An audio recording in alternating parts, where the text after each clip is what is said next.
for both, but we've been.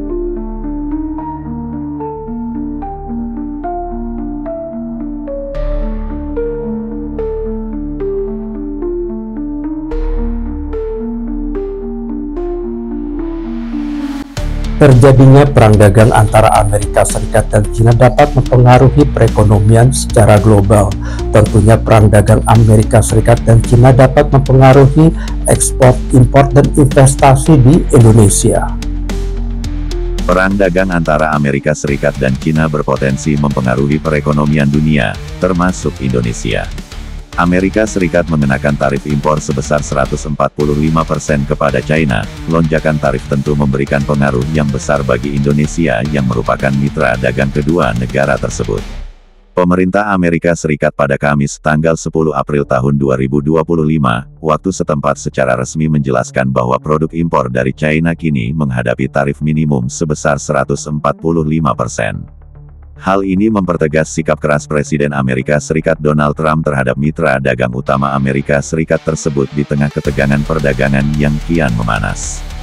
Dilansir The New York Times, penjelasan itu muncul sehari setelah Trump mengumumkan bahwa dirinya akan menaikkan tarif atas barang-barang dari China menjadi 125% sebagai respons atas tindakan balasan Beijing terhadap kebijakan tarif sebelumnya. China saat ini merupakan negara asal impor terbesar kedua bagi Amerika Serikat dan memegang peran dominan sebagai produsen global untuk berbagai barang konsumsi, termasuk ponsel, mainan, komputer, dan berbagai produk rumah tangga lainnya. Dengan tarif tinggi tersebut, biaya impor semua produk akan melonjak drastis, berdampak besar bagi distributor, pengecer, dan konsumen di Amerika. Gedung Putih juga menegaskan bahwa angka 145% hanyalah batas bawah, bukan batas atas. Artinya, tarif tersebut dapat bertambah seiring dengan berlakunya kebijakan tarif lain yang sebelumnya telah diterapkan oleh Trump, seperti 25% untuk baja, aluminium, mobil, dan suku cadangnya. Tarif hingga 25% atas produk-produk tertentu yang diberlakukan pada masa jabatan pertama serta tarif dengan besaran bervariasi atas produk-produk tertentu yang dianggap melanggar aturan perdagangan Amerika Serikat. Kebijakan ini menciptakan lapisan tarif yang menumpuk dan memperumit perhitungan biaya impor bagi pelaku usaha. Perubahan yang cepat dalam struktur tarif ini telah menimbulkan kebingungan besar di kalangan importir, baik skala besar seperti retail nasional, maupun usaha kecil yang sangat tergantung pada produk buatan China.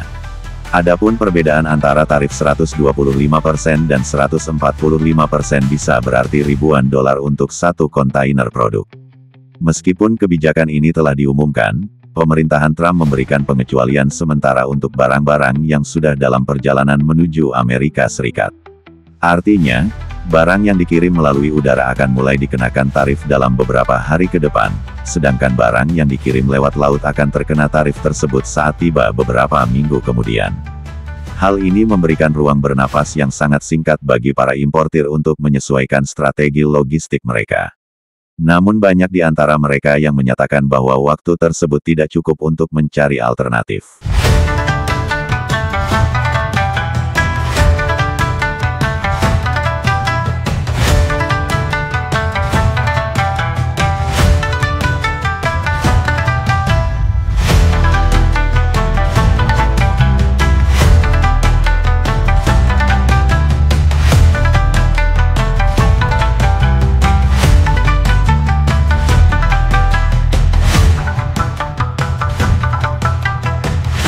Ketegangan perang dagang antara China dan Amerika Serikat berpengaruh pada pasar keuangan domestik. Hal ini terlihat dari besarnya dana asing yang keluar dari pasar saham Indonesia beberapa waktu terakhir dan investor cenderung mengalokasikan dananya ke tempat yang lebih aman atau safe have asset.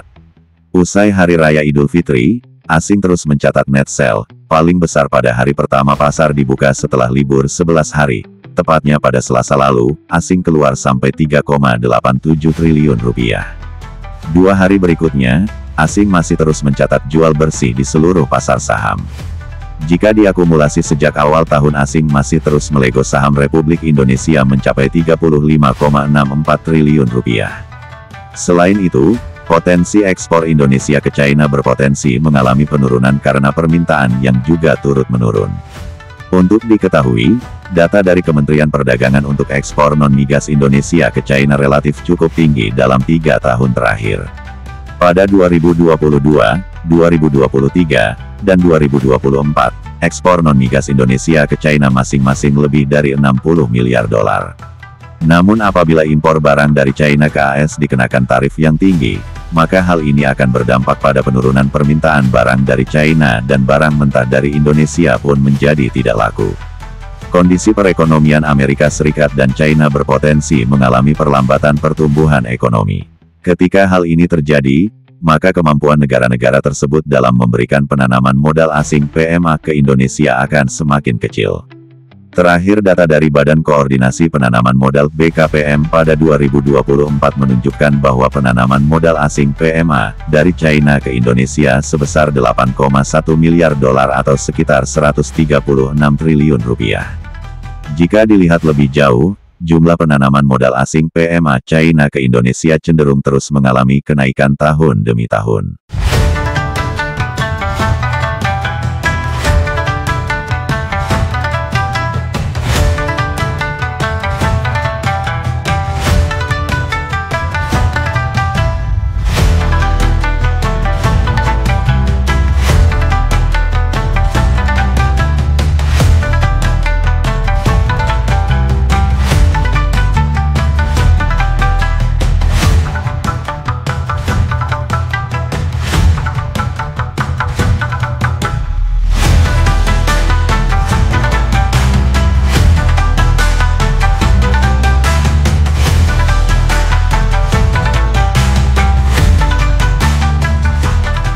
Dampak yang dirasakan dengan terjadinya perang dagang antara Amerika Serikat dan China mempengaruhi beberapa aspek yang diantaranya adalah perdagangan internasional. Perang dagang Amerika Serikat-China dapat mengurangi volume perdagangan antara kedua negara, yang berdampak pada penurunan ekspor dan impor bagi negara-negara mitra dagang, termasuk Indonesia.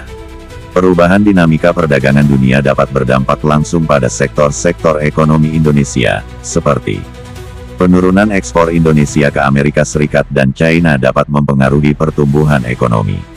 Kenaikan harga produk impor dari Amerika Serikat dan China dapat mempengaruhi inflasi dan biaya produksi di Indonesia. Perang dagang Amerika Serikat-China juga dapat mempengaruhi investasi asing langsung di Indonesia, karena investor mungkin lebih berhati-hati dalam menanamkan modalnya. Penelitian menunjukkan bahwa perang dagang Amerika Serikat-China berdampak pada pertumbuhan ekonomi di 10 negara mitra dagang Amerika Serikat-China.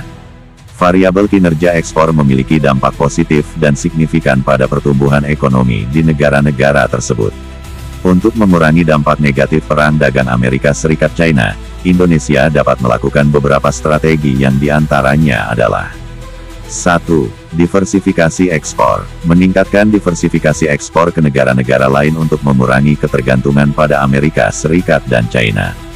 2. Meningkatkan investasi dalam negeri. Meningkatkan investasi dalam negeri untuk mengurangi ketergantungan pada Foreign Direct Investment (FDI) dari Amerika Serikat dan China. 3. Pengembangan infrastruktur. Meningkatkan infrastruktur untuk meningkatkan efisiensi dan produktivitas ekonomi. Dengan demikian, perang dagang Amerika Serikat-China berpotensi mempengaruhi perekonomian Indonesia, namun dengan strategi yang tepat, Indonesia dapat mengurangi dampak negatif dan meningkatkan pertumbuhan ekonomi.